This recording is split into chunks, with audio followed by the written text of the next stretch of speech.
கொஞ்ச நேரம் கட்டில் வந்து படுக்கலான்னு பார்த்தேன். இவன் தான் கிடந்து தூங்கிட்டு கிடக்கான். எவ்வளோ நேரம் தான் தூங்குவான்?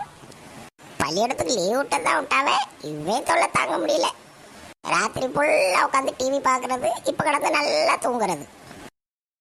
காலையிலேருந்து ஒரே தலைவலி. சரி கொஞ்சோட இடம் கிடக்கு, அதுலையாவது போய் படுப்போம். ஐயையோ ஒட்டிலெல்லாம் படுத்து கிடக்க வேண்டியிருக்கு. கொஞ்சம் திரும்பினாலும் விழுந்துருவனே. திரும்பாம அப்படியே படுத்துக்கிடுவோம்.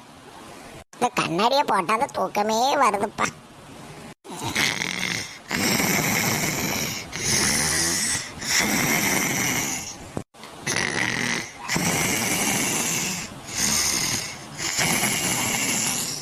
என்ன காது பக்கத்துல மோட்டர் சவுண்டு கேக்குது?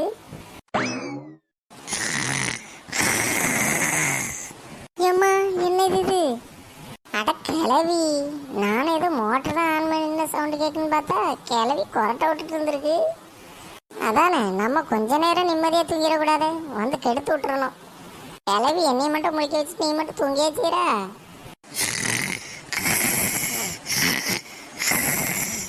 ஸோ தொல்லை தாங்க முடியல. இது கட்டில் தான் வந்து படுப்பாகலாம், கீழே படுக்க வேண்டியதுன்னு. அதுவும் நுனியில் படுத்து கிடக்குது. இரு ஒரே மிதி. நீ எங்கே போறீன்னு மட்டும் பாருங்க. போட்டு அந்த ஆளை. அம்மா முதுகு முறிஞ்சு போச்சு அம்மா. ஐயோ கிளவி பார்க்குறதுக்குள்ளே தூங்குற மாதிரி நடிச்சிருவோம். எப்பா யாரோ மிதிச்ச மாதிரிலாம் இருந்துச்சு. ஆனால் இவன் இப்படி தூங்கிட்டு கிடக்கான். அப்போ நம்ம எப்படி விழுந்தோம்? ஏல செல்வை எந்தில. யார் அது? என்ன பாட்டி கொஞ்ச நேரம் கூட தூங்க விட மாட்டேங்கிறிய, வந்து எழுப்பிட்டு இருக்கிய. என்ன வேணும் உங்களுக்கு? எனது என்ன வேணுமா?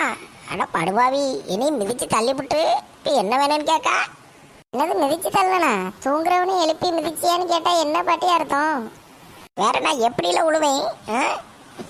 சே இவ்வளோ வேகமாக மிதிச்சு உடனே மிதிச்சிட்டு என்ன கொஞ்சம் வேகமாக மிதிச்சிருக்கணும் போல. என்னல நான் கேட்க நீ ஏதோ புலம்பிட்டு இருக்கா? பாட்டி சும்மா தூங்கிட்டு இருக்கவனே எழுப்பி டிஸ்டர்ப் பண்ணிட்டு இருக்காதீங்க. கொச்சி காலா என்னையும் மிதிச்சு தள்ளிவிட்டு நீ நடிக்கே தீயா? பாட்டி சும்மா பேசிட்டு இருக்காம முதுகுல ஏதோ அடி பட்டிருக்கான்னு பார்த்து தைலத்தை போட்டு தேங்க. மிதிச்சு தள்ளி விட்டது இல்லாம மருந்து போட்டுக்கிடுங்கன்னு வேற சொல்றியோ? பாட்டி சும்மா அதையே பேசிட்டு இருக்காம மருந்து போடுங்க போங்க. ஆமா என்ன வலி, நடக்க முடியலப்பா. குச்சி காலா உன் காலை ரெண்டி முறிச்சு போட்டு முடி. உனக்கு கொஞ்ச நெஞ்ச கொழுப்பா இருக்கு.